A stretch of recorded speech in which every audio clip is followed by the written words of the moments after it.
La communauté japonaise a commémoré hier les 70 ans du bombardement de ces deux villes, Hiroshima et Nagasaki, lors de la Seconde Guerre mondiale.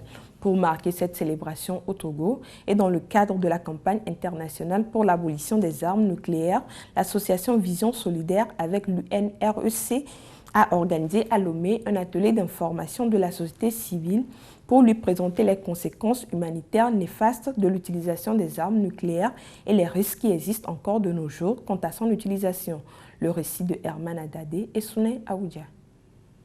Août 1945, août 2015, cela fait 70 ans que le Japon a subi des catastrophes humanitaires suite aux deux bombes atomiques larguées lors de la Deuxième Guerre mondiale, l'une le 6 août 1945 sur la ville d'Hiroshima et l'autre 3 jours plus tard sur la ville de Nagasaki, faisant des centaines et des milliers de morts et d'autres dégâts désastreux.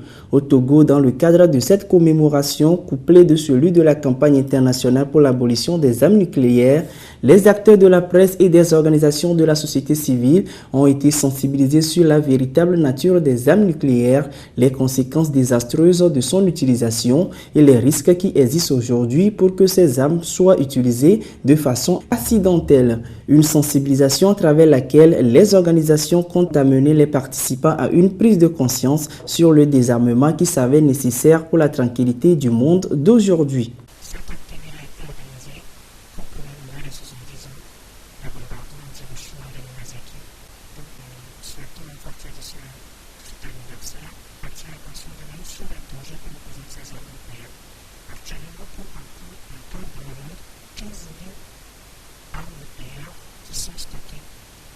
Ces 15 millions armes nucléaires sont entretenues en raison de 100 millions, 200 milliards de dollars.